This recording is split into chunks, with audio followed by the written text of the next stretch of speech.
औज़ुबिल्लाहिमिनश्शैतानिर्रजीम बिस्मिल्लाहिर्रहमानिर्रहीम। आज अल्हम्दुलिल्लाह मैं साउथ पंजाब के विज़िट के हवाले से चौथे दिन आपसे बात कर रहा हूँ, और ये बड़ा अच्छा हुआ कि आपसे बात करने का मौका मुझे तब मिल रहा है जब मैं रुझान के गोठों से राजनपुर के शहर से लोधरा, खानेवाल, बहावलपुर से होते हुए आज आपसे गुफ्तगू कर रहा हूँ। और देखें, हम सब बड़े ख़ताकार हैं, लेकिन एक सियासी वर्कर के नाते मुझे बड़ी खुशी हुई, मुझे किसी को कहना नहीं पड़ा। इतनी गर्मी में, हब्स में, धूप में लोगों ने वालिहाना मोहब्बत का इजहार किया और अपने जज्बात खोलकर मेरे सामने रखे। तो मुझे आज और ज़्यादा शिद्दत से एहसास हुआ कि ये जमहूरियत क्या चीज़ है। हम पढ़ते थे किताबों में, it is government for the people, of the people, by the people. तो आज 73 साल हो गए इस मुल्क के खुदादाद को बने हुए। लोग आज एक ही बात करते हैं कि हमें डिलीवरी चाहिए, और मुबालगा आराई से परहेज़ करते हुए मुझे खुशी हुई कि आज इतने सालों बाद मुल्तान लाहौर मोटरवे का मैंने सफ़र किया, तो मुझे ऐसे महसूस हुआ जिस तरह लाहौर और जनूबी पंजाब के फासले जो हैं वो सिमट गए हैं। आज लोग सुबह निकलते हैं, रात को मुल्तान से अपना कारोबार ख़त्म करके वापस लाहौर चले जाते हैं। वो महरूमिया जो खानेवाल लोधरा एक्सप्रेस वे पर, जिसको खूनी रोड के नाम से जाना जाता था, वो आज अल्हम्दुलिल्लाह 24 अरब की लागत से ना सिर्फ मुकम्मल हो गई, बल्कि शानदार सड़क बनी है। बहावलपुर हासिलपुर रोड जो वाहिद रोड है जो किसी ज़िले को तहसील से मिलाती है। किडनी ट्रांसप्लांट यहाँ पर मुल्तान किडनी इंस्टीट्यूट में 50 कामयाब ट्रांसप्लांट सर्जरीज हो चुकी हैं। कार्डियोलॉजी सेंटर बना है अल्हम्दुलिल्लाह। तो मैं आपसे गुजारिश कर रहा हूँ कि आज लोग को मेरी शक्ल देखकर मुझसे मोहब्बत नहीं करते, लोग काम देखते हैं। सैलाब आया, किसान का सब कुछ ख़त्म हो गया। शहबाज शरीफ ने यहाँ पर डेरे लगाए, और जब तक लोग बहाल नहीं हो गए, फसलों तक का हमने उनको अपना जो है वो मुआवजा दिया गवर्नमेंट ने। तो ये छोटे काम नहीं है। नवाज शरीफ साहब की क़यादत में इस जमात को ये एजाज़ भी हासिल है कि हमने कौम से वादा किया था कि हम 22-22 घंटे की अजियतनाक लोड शेडिंग से लोगों को रिलीफ देंगे। बिजली के मंसूबे लगे, दिन रात काम हुआ, और आज लोड शेडिंग का खात्मा हो चुका। ये तो हुकूमत की नाअहली है। कभी LNG स्कैंडल आता है, कभी देर से इंपोर्ट होती है, इंपोर्ट भी ज़्यादा होती है, और फिर दोबारा से लोड शेडिंग वापस आ गई। तो गुजारिश सिर्फ ये है कि मैंने आज भी ये कहा है, देखें, शहबाज शरीफ साहब ने पहले दिन काली पट्टी बांधकर हमें बड़ी तहफ़्फ़ुज़ात से 2018 के इलेक्शन के ऊपर कि ये धांधली ज़दा इलेक्शन है, लेकिन हमने काली पट्टी बांधकर कोई अपनी बात नहीं की कौमी असम्बली में। पहले दिन उन्होंने कहा आइए हम मिसाके मईशत पर बात करते हैं। किस पर बात करते हैं? मिसाके मईशत पर। मजाक उड़ाया गया, चोर डाकू के अलकाबात और वो लफ्ज़ जो मैं यहाँ बयान नहीं कर सकता, आज कौमी असम्बली में वो लफ्ज़ बोले जाते हैं। क्या हुआ? आज चौथा साल है, कहाँ गए वो 200 अरब डॉलर जो आने थे बाहर से? कहाँ गया वो 50 लाख घर जो गरीबों को मिलने थे? आज लाखों लोग बेघर हो गए। और मैं यहाँ पे रुकूंगा। रियासत मदीना के नारे लगाने वाले को इस बात का भी एहसास होना चाहिए कि आवाम बड़ी बाशऊर है। बनी गाला का महल चंद लाख में नाजायज़ तजावज़ात जो हैं वो जायज़ बन जाते हैं। गरीब का ठेला हो, सारी उम्र की जमा पूंजी से उसने दुकान बनाई हो, वो नाजायज़ तजावज़ात के नाम पर बुलडोज़ कर दी जाती है। रियासत मदीना खुदा न खास्ता ये सबक सिखाती है। तो मैं करप्शन की बात भी करना चाहता हूँ। देखें, मैं आज अपनी ज़ात की बात नहीं करना चाहता। 2 साल मुझे जेल में रखा, मनी लॉन्ड्रिंग हुई है, करप्शन हुई है, नवाज शरीफ साहब को जेल में रखा और अपना जो है मुस्लिम लीग नून की और क़यादत को पाबंदे सरासर रखा।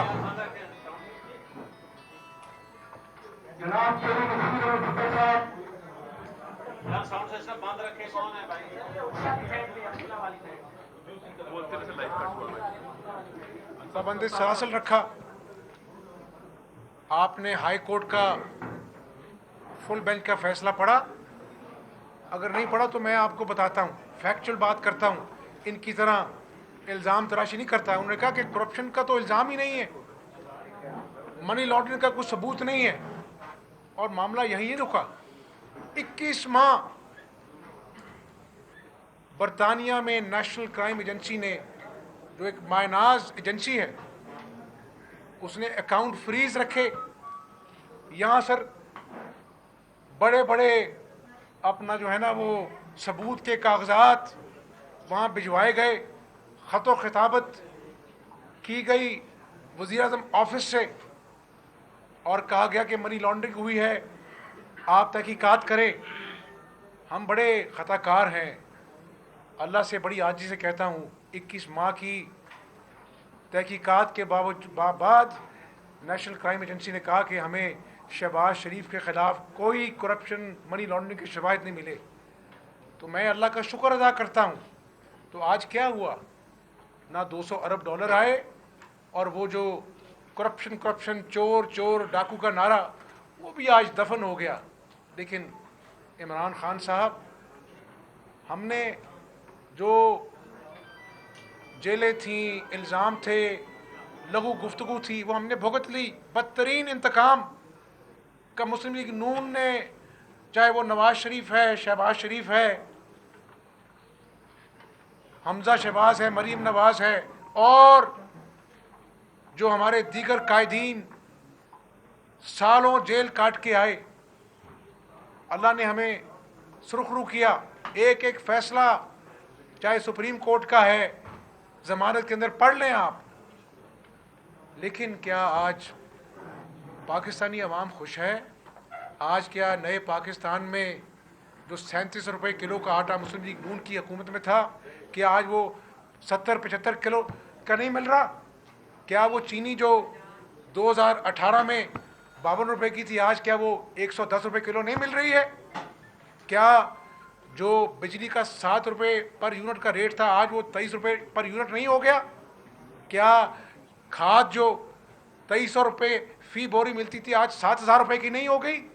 क्या यूरिया जो 1400 रुपये का मिलता था, आज 1800 रुपये की बोरी नहीं हो गई? ये कौन सा नया पाकिस्तान है? मैं आज गली गली करिया करिया गांव गांव फिरता हूँ, लोग झोली उठा के कहते हैं कि हमजा शहबाज, इमरान खान को कहो नया पाकिस्तान तो नहीं बन सका, चौथा साल है, लेकिन हमें पुराना पाकिस्तान ही लौटा दो। जहाँ पर कम से कम हम अपने बच्चों का पेट भर सकते थे, जहाँ पर किसान दिन रात मेहनत कर कर घर अपना जो है जमा पूंजी लेके जाता था, अपनी बीमार वालदा का इलाज कराता था। दवाइयाँ 12 मरतबा 3 सालों में दवाइयों में इजाफा किया गया, 500% इजाफा हो गया दवाइयों में। जो कैंसर की दवाइयाँ और बाकी दवाइयाँ मुफ्त मिला करती थी, आज लोग बेहाल हैं, डायलिसिस करने से बेजार हैं। वो कहते हैं हमें अपना इलाज नहीं कराना, हमें अपने बच्चों का पेट पालना है, अपनी बूढ़ी माँ का इलाज कराना है, बिजली के बिल देने हैं। और मैं यहाँ पर ये भी कहूँगा कि मुझे खुशी हुई जब मैंने फार्म टू मार्केट रोड्स, पक्कियाँ सड़कों से सौखे पेंडे, आज मैं उन पे मेरी गाड़ी चली, आज 4 साल बाद भी वो वैसे की वैसे कायम है। और मुझे बड़ी हंसी आई जब इमरान नियाजी साहब ने कहा कि हमारी जो सड़कें हैं वो कई करोड़ सस्ती हैं मुस्लिम लीग नून के दौर की सड़कों से। ओ भाई मेरे, खुदा का खौफ करें, आपने तो चौथा साल है, एक ईंट लगाई हो मुझे दिखा दें, कौन सी सड़कें हैं, ये जर्नलिस्ट बैठे हैं उनको दिखा दें। ये जनूबी पंजाब 100 दिन में सूबा पंजाब का नारा लगाया था, वो नारा कहाँ है? लोग आपकी राह तकते हैं। सेक्रेटेरिएट का झांसा दिया गया। पंजाब, साउथ पंजाब सूबा जो है सेक्रेटेरिएट से नहीं बनता, वो आईनी तरमीम से बनता है, जो मुस्लिम लीग नून ने अपनी हुकूमत में बिल पेश कर दिया। और उस सेक्रेटेरिएट में भी आप हैरान होंगे कि वो डेवलपमेंट का जो महकमा है उसका जिक्र तक नहीं है, कानून के महकमे का जिक्र तक नहीं है, लॉ एंड ऑर्डर का जिक्र तक नहीं है। तो ये जो एक ख्वाब दिखाया था 1 करोड़ नौकरियों का, क्या मुझे बताएं आज 85 लाख लोग बेरोजगार नहीं हो गए? 50 लाख घर, आज लाखों लोग बेरोजगार नहीं हो गए, अपना घर बेचकर अपने बच्चों का पेट पालते हैं, सड़कों पर आ गए। सफेद पोशी का भरम आज टूट नहीं गया। तो मैं गुजारिश कह रहा हूं आपसे कि खुदारा रहम करें, मुझे अपनी ज़ात के लिए कुछ नहीं चाहिए, नवाज शरीफ को, शहबाज शरीफ को अपनी ज़ात के लिए कुछ नहीं चाहिए। आज भी वक्त है, 73 साल हो गए पाकिस्तान को बने हुए, तमाम सियासी जमातें सर जोड़ कर बैठें और हुकूमत का खेल ख़त्म होना चाहिए। मुफाहमत का मतलब ये नहीं है कि 2 साल जेल काट कर आज फिर मैं आपके सामने हाजिर हूँ और कह रहा हूँ कि मैं मुफाहमत पर यकीन रखता हूँ। लेकिन मुफाहमत का मतलब क्या है? मुफाहमत का मतलब है कि जो दागदार इलेक्शन था 2018 का, उसका नतीजा अवाम भुगत चुकी। खुदारा इस मुल्क में साफ शफाफ इलेक्शन होने चाहिए और उस साफ शफाफ फ्री एंड फेयर इलेक्शन के नतीजे में जो भी जमात जीतेगी हम खुशदिली से उसको वेलकम कहेंगे, ताकि ये मुल्क आगे बढ़ सके। बाग डैम ना बन सका, 6000 मेगावाट सस्ती बिजली इस कौम के नसीब में ना आ सकी, 10 लाख एकड़ अराजी जिसके लिए जो सैराब होनी थी वो इस कौम की किस्मत में ना आ सकी। दयामर भाषा डैम जो मुस्लिम लीग नून ने अरबों रुपए की ज़मीन खरीदी, काम शुरू हो गया, वो भी आज तत्तुल का शिकार है। हमारा दोस्त चाइना है, उसके भी तहफ़्फ़ुज़ात हैं कि आप सीपेक को क्यों नहीं आगे बढ़ा रहे। तो मेरे भाई, इस तरह पाकिस्तान आगे नहीं चल सकता। और क्या मुझे बताएं आप कि ये कराची की रौनकें नून लीग की हुकूमत में बहाल नहीं हुई? मैं आज उस पुलिस अफसर को भी सलाम पेश करता हूं, आज मैं उस रेंजर के अफसर को भी सलाम पेश करता हूं, मैं अफवाज पाकिस्तान के उन शहीद की माओं को भी सलाम पेश करता हूं, जिनमें ज़रबुल अज़ब, रद्दुल फसाद, सवात ऑपरेशन में इस पाकिस्तानी कौम के लिए अपनी जानों का नजराना पेश किया, इस मुल्क को अमन का गहवारा बनाया। तो मेरे भाई, मैं आज बरमला कहता हूं कि तमाम तर बदतरीन इंतकाम के बावजूद एक पाकिस्तानी के नाते मेरी आवाज़ है कि हमारी किसी इदारे से लड़ाई नहीं है, हमारी लड़ाई आज इन किसानों की खुश उनको इनकी गुर्बत से लड़ाई है, गरीब की बेरोजगारी से लड़ाई है, इस मुल्क के दुश्मनों के खिलाफ लड़ाई है, हमारी लड़ाई इस मुल्क की तनज़ली के खिलाफ है, हमारी लड़ाई अमन के दुश्मनों के खिलाफ है। तो सारी सियासी जमातों को सर जोड़कर बैठना चाहिए और पाकिस्तान की सिमत मुतय्यन करनी चाहिए। वो कहते हैं कि बेगर्स कांट बी चूजर्स। आज एक एक पाई के लिए IMF की मिन्नत समाजित करनी पड़ती है। कर्जे लेते हैं लोग, लेकिन मुझे आप ये बता दें, 26 अरब डॉलर इन 3 सालों में कर्जा लिया गया, 29,000 अरब रुपया आज कर्जे भर चुके हैं। 122 अरब 50 करोड़ डॉलर की ये कौम मकरूज हो गई है। कोई मंसूबा लगा इन कर्जा जात से?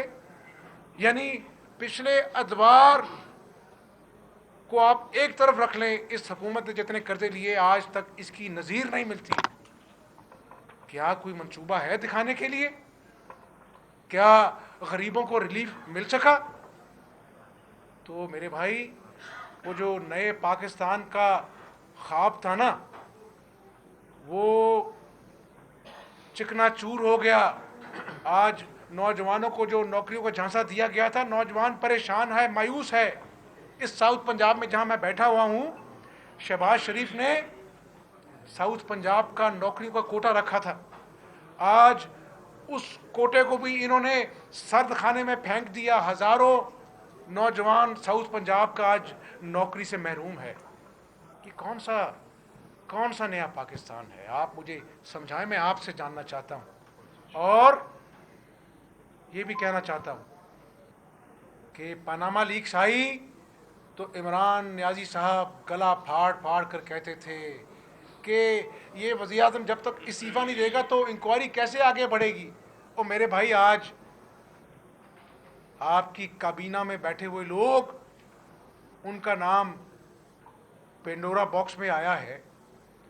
तो ये कैसे मुमकिन है रियासत मदीना में कि एक शख्स के लिए कानून कुछ और हो और आपके प्यारों के लिए, आपकी ATMs के लिए कानून कुछ और हो? ये लोग सब कुछ देख रहे हैं, पाकिस्तानी अवाम सब कुछ देख रही है। तो ऐसे पाकिस्तान आगे नहीं चलेगा। मेरी बड़ी दर्दमाना अपील है कि इमरान नियाज़ी साहब, अब झूठ से लोगों के घरों में खुशहाली नहीं आएगी, उन बेरोजगारों को रोजगार नहीं मिलेगा, पाकिस्तानी पासपोर्ट की कदर नहीं बढ़ेगी। कभी आप कहते हैं एब्सोल्युटली नॉट, कभी आप कहते हैं मुझे बाइडेन की कॉल नहीं है, he is too busy for me. और मेरे भाई, पाकिस्तानी कौम जानती है कि ये एटमी कुव्वत है खुदा के फजल करम से। भुट्टो साहब ने इसकी बुनियाद रखी, नवाज शरीफ को अल्लाह ने ज़रिया बनाया इस मुल्क को एटमी कुव्वत बनाने का। तो आप इस एटमी कुव्वत के साथ घिनौना मजाक ना करें। अभी भी वक्त है, होश के नाखुन लें, कौम को सच बताएं। पेंडोरा बॉक्स में साफ शफाफ तहकीक होनी चाहिए और जिन काबीना के लोगों के नाम आए उनको रिज़ाइन करना चाहिए। रियासत मदीना तो फिर मानेंगे हम आपकी बात को। तो मैं अपनी बात को समेटते हुए ये ज़रूर कहूँगा कि मैं साउथ पंजाब के बुज़ुर्गों का, नौजवानों का, अपनी जमात के वर्कर्स का इंतहाई मशकूर हूँ जिन्होंने मुझे इतना प्यार दिया। और मैं दुआ करता हूँ कि अल्लाह ताला हमारी जमात को दोबारा इक़्तिदार अता फरमाए।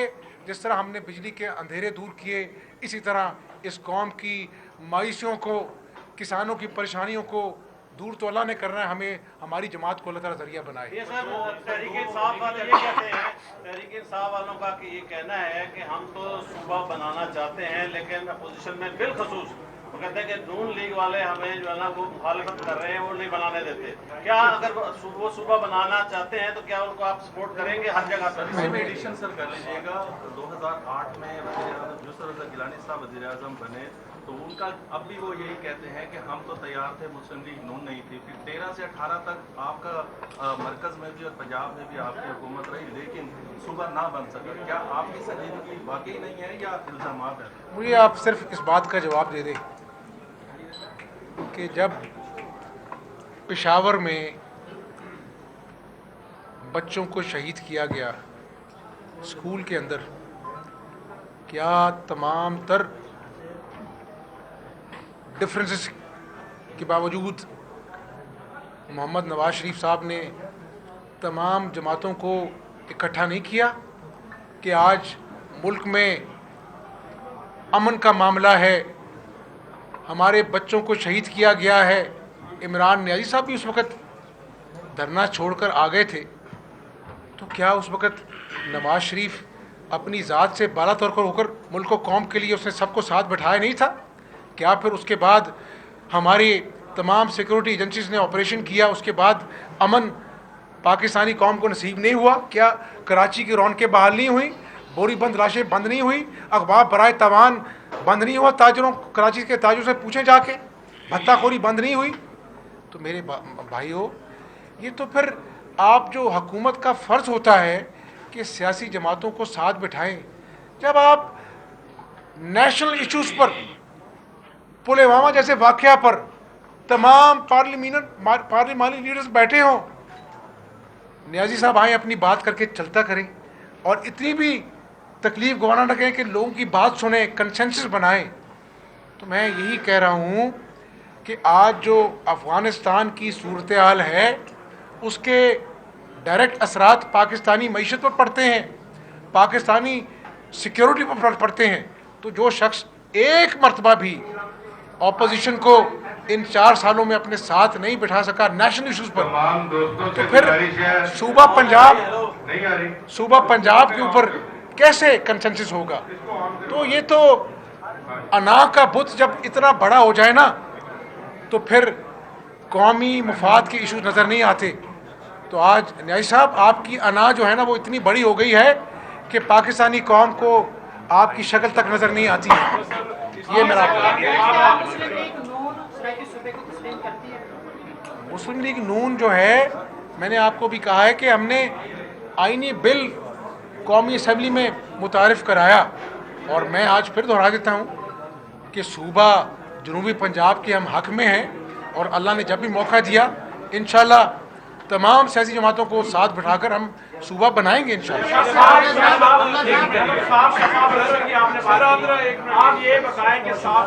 और यहाँ पर मैं बहावलपुर की बात भी कर लूँ, हम वहाँ पर भी बहावलपुर की आवाम की मंशा के ऐन मुताबिक हम वहाँ पर भी सूबे को सपोर्ट करते हैं।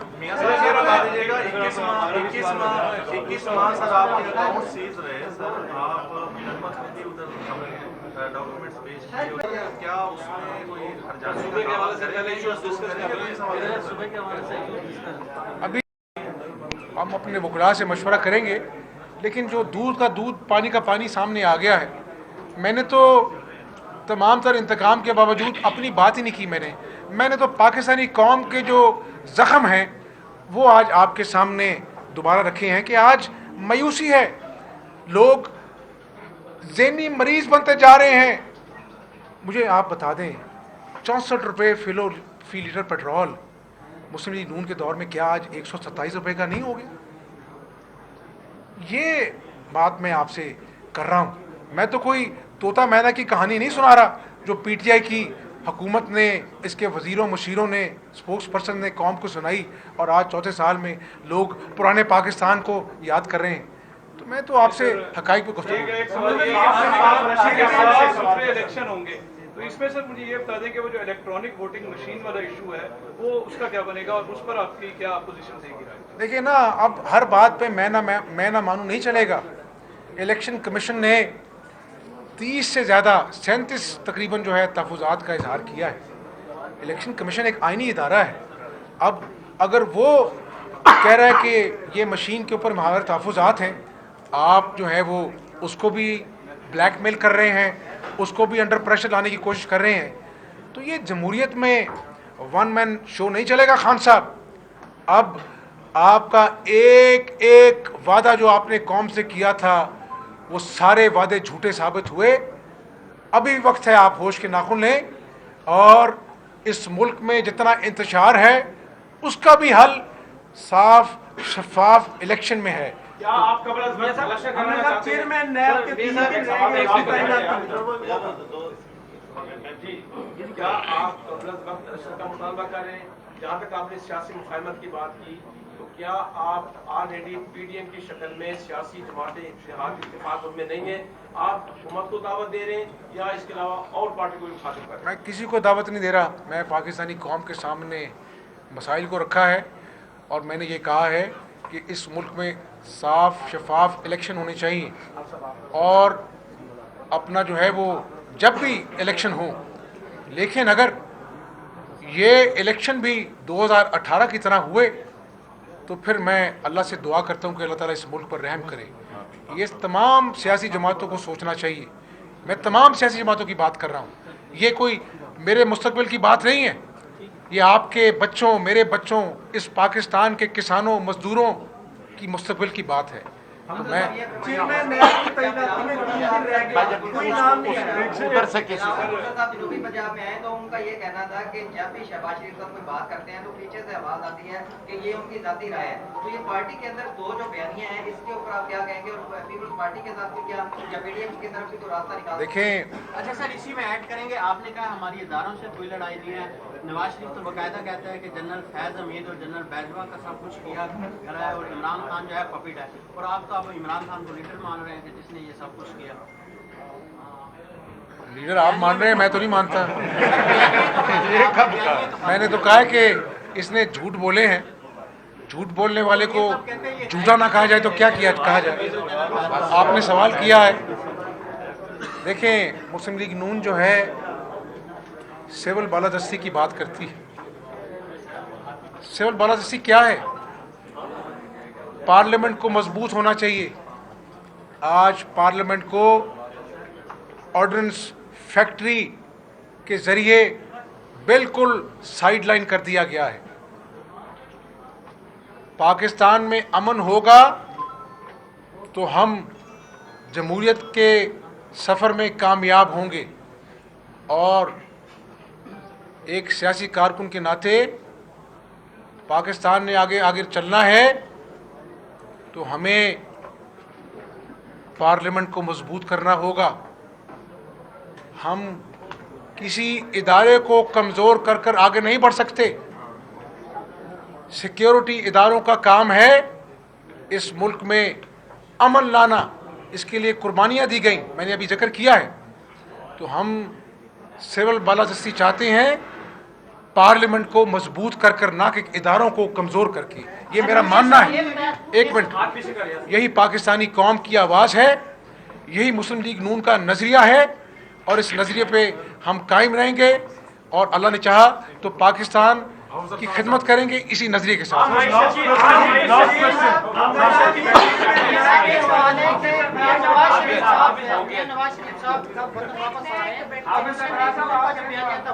भी साथ ही कर लें, इकट्ठा कर लें। आपने मईशत की बेहतरी की बात की, तो क्या आप ये इकट्ठा कर लें, इकट्ठा कर लें। की दौलत सरमाया बाहर के ममालिक में मौजूद है, अगर वो इस मुल्क में वापस ले आए तो क्या मुल्क की मईशत में बेहतरी आ सकती है? ठीक हो गया, आप भी कर लें। 2 सवाल आते हैं। एक तो ये चेयरमैन नैब की तैनाती में 3 दिन बाकी, नाम कोई नहीं आया, क्या देख रहे हैं आप? दूसरा, पेंडोरा पेपर्स के अंदर जो उन्होंने तहकीकाती सेल बनाया है उस पर आप क्या कहेंगे? This is concluding now. मैं अब इसको आखिरी सवाल समझूंगा और कोशिश करूंगा कि आपका सवाल मुकम्मल हो जाए। नवाज शरीफ साहब, अल्लाह ताला उनको सेहत दे, इस मुल्क में सेहत ना होने का सर्टिफिकेट लेने के लिए इस मुल्क में मरना पड़ता है। और मैं ये बात नहीं करना चाहता था। लोगों ने मेरी ताईजान के हवाले से बात की और फिर बाद में उनको शर्मसारी का सामना करना पड़ा। अल्लाह ताला सबको सेहत दे। नवाज शरीफ साहब के डॉक्टर्स जब उनको कहेंगे कि वो फिट हैं तो इंशाअल्लाह ताला वो वापस आएंगे। और चेयरमैन नैब के बारे में मैं वकील भी हूँ, मैं सिर्फ ये कहता हूँ कि मीनिंगफुल कंसल्टेशन की बात की गई है। और पूरी दुनिया देख रही है कि ये जमहूरी मुल्क है, तो एक तरफा ट्रैफिक अब नहीं चलने चाहिए। खान साहब, आप तो एहतसाब के दाई हैं, आप तो हर बात के साथ रियासत मदीना का जिक्र करते हैं, तो फिर क्यों आप किसी से अपना जो है वो पसंद नापसंद करते हैं? इसको ऑपोजिशन लीडर से आप मीनिंगफुल कंसल्टेशन करें, वरना फिर तमाम सियासी जमातें जो पार्लियामान में मौजूद हैं वो अपना लाहेअमल बनाएंगी, और इसके लिए हम तमाम दरवाजे खटखटाएंगे जो भी आईनी ऑप्शन हमारे सामने है। बहुत शुक्रिया।